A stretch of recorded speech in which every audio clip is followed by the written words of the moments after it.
દયાળુ ચકલી અને પૂરમાં ખોવાયેલા બચ્ચા. મુશળધાર વરસાદ પડતો હતો. બધા જ પક્ષીઓ પોતાના માળામાં શાંતિથી બેઠા હતા.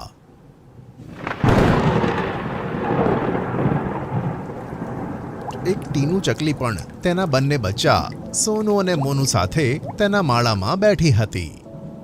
હે ભગવાન, બીજાની મદદ કરતા કરતા મેં મારું જ ઘર સરખું ના કર્યું. હવે જુઓ કેવું પાણી ટપકે છે.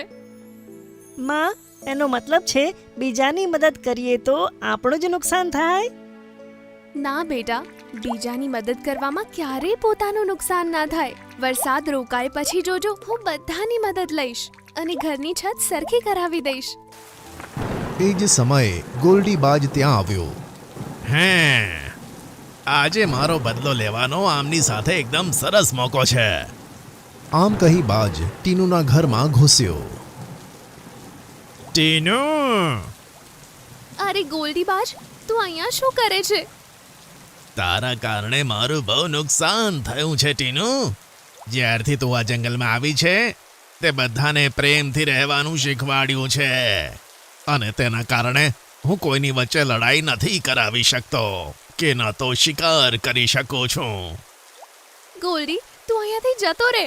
મેં કોઈ ખોટું કામ નથી કર્યું. તું મારી સાથે આવી રીતે વાત ના કરીશ. હવે જોજે તારી દરિયાદિલી તને કેટલી તકલીફ આપે છે.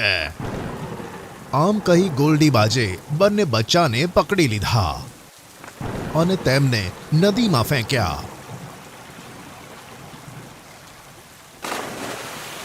બચાઓ!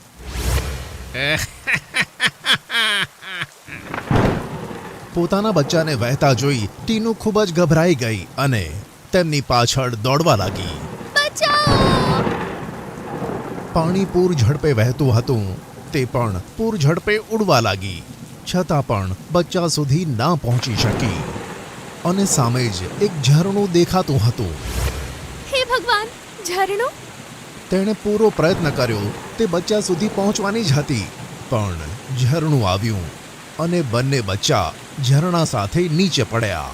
ટીનું ચકલી જોતી જ રહી ગઈ. પાણીના વહાવમાં બચ્ચા ક્યાંક ખોવાઈ ગયા અને તેની આંખોમાંથી આંસુ આવ્યા. ગ્રીનલેન્ડ જંગલમાં રીમઝીમ વરસાદ પડતો હતો અને બધા જ પક્ષીઓ તળાવને કિનારે રમતા હતા. વાહ, શું મોસમ છે! આવામાં તળાવને કિનારે રમવાની કેટલી મજા આવે છે. અને વરસાદ થોડો વધ્યો. અરે, બધા જલ્દીથી ઘરે જાઓ, વરસાદ વધી રહ્યો છે. પવન ફૂંકાતો હતો. એવામાં મિંકી ચકલીનું બચ્ચું તળાવમાં તણાવવા લાગ્યું. મમ્મી, બચાઓ! મિંકી તેની તરફ ઉડવા માંગતી હતી, પણ પવનનો સુસવાટો પાછળ ખેંચતો હતો. મમ્મી! મિંકી ચકલીનું બચ્ચું તળાવમાં પડ્યું જ હતું. એવામાં ટીનું ચકલી ત્યાં આવી અને તે બચ્ચાને બચાવી લીધું. બેટા, છોડીશ નહીં. ટીનું ચકલી તેને લઈને બીજા પક્ષીઓ પાસે પહોંચી ગઈ. મુન્ના, તારો ખૂબ ખૂબ આભાર બહેન. કોણ છે તું? હું ટીનું ચકલી છું, ડોનબેલ્સ જંગલની નિવાસી. અરે, તો એ જ દયાળુ ચકલી ટીનું છે ને? અમે તો તારું બહુ નામ સાંભળ્યું છે. હા, હું તે જ છું. શું થયું બહેન? તું બહુ ઉદાસ લાગે છે.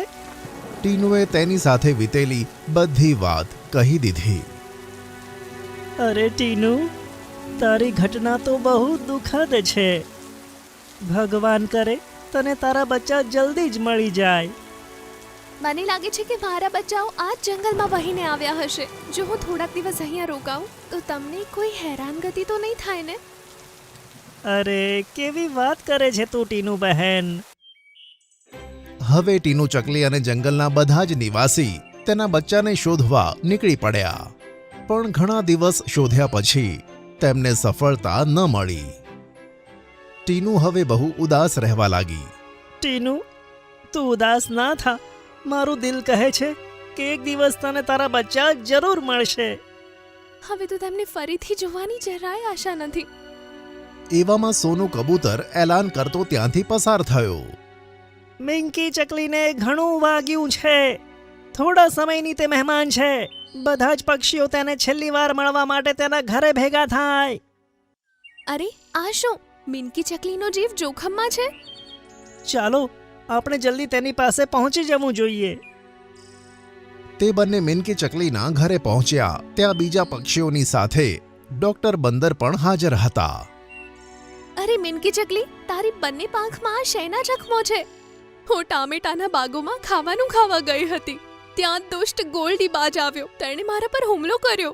ત્યાં ઝાડીઓ હતી. હું જખમી થઈને તેનો ખોરાક બનતા પહેલા ત્યાં છુપાઈ ગઈ. તે ગયો પછી મને પાછા આવવામાં ખૂબ કષ્ટ થયું. પણ મને નથી લાગતું કે હું વધારે સમય સુધી આ પીડાને સહન કરી શકું. અરે આ જખમોની કોઈક તો દવા હશે ને? તમે તો ડોક્ટર છો. જો તમે હો તો અમારી મિનકી ના મરી શકે. દવા તો છે, પણ જ્યાં દવા છે ત્યાંથી તેને કોઈ લાવી શકતું નથી, કારણ કે ત્યાં જવાનો ખતરો છે. એવી કઈ જગ્યા છે જ્યાં જીવને જોખમ છે? નીલી ગુફા.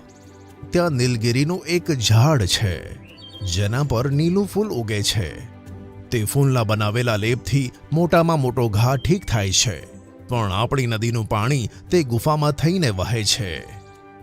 ખરેખર તો નીલી ગુફા અડધા પાણીથી ભરાયેલી હોય છે, અને જ્યારે પાણીનું સ્તર વધે છે તો તે આખી પાણીથી ભરાઈ જાય છે.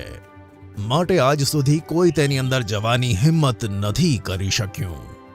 બની શકે કે જ્યારે આપણે તેની અંદર જઈએ તો પાણીનું સ્તર ઓછું હોય, પણ અંદર ગયા પછી જો પાણીનું સ્તર વધ્યું તો આખી ગુફા પાણીથી ભરાઈ જશે, અને એટલે જ તેની અંદર જે પણ પક્ષી જશે તેનું ડૂબી જવાથી મૃત્યુ થઈ શકે. હું તે ગુફામાં જઈશ અને જડીબૂટી લઈને આવીશ. ટીનુ, અમે તને આમ નહીં કરવા દઈએ. ના, તમે લોકો મને નહીં રોકી શકો.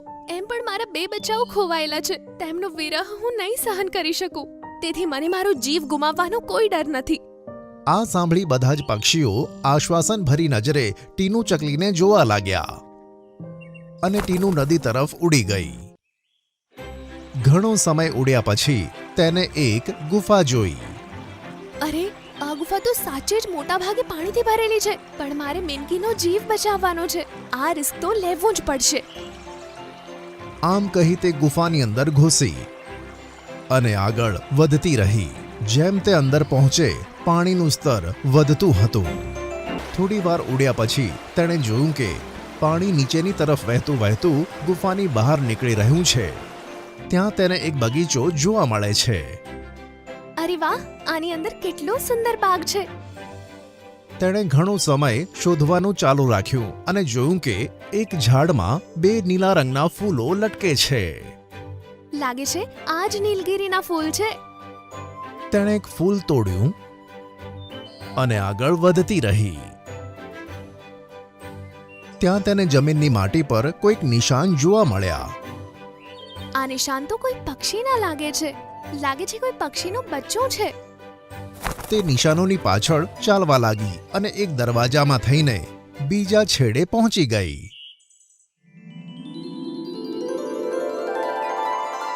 મમ્મી!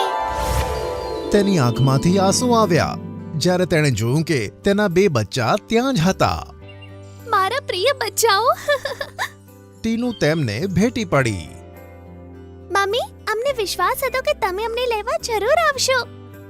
મારા બચ્ચાઓ, ભગવાનની ખૂબ રહેમ છે કે તમે મને પાછા મળી ગયા. હવે ચાલો. ક્યાં મમ્મી? તે ચકલી પાસે જેનો જીવ બચાવવા માટે હું અહીંયા આવી હતી, અને તેના લીધે જ તમે મને પાછા મળી ગયા. ટીનુએ પંજામાં નીલગિરીનું ફૂલ દબાવ્યું અને પોતાના બાળકો સાથે મિનકી પાસે પહોંચી. અરે વાહ, ટીનુ ચકલી આવી ગઈ. ડોક્ટર સાહેબ, આ લો.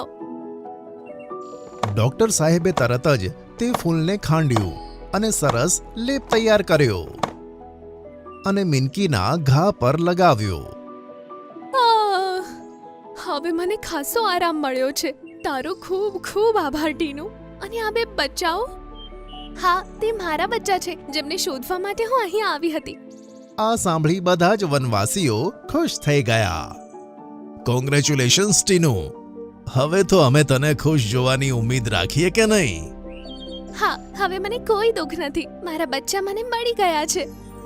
ટીનુ ચકલી બચ્ચાને ભેટી પડે છે અને પછી આ વાર્તાનો સુખદ અંત આવે છે.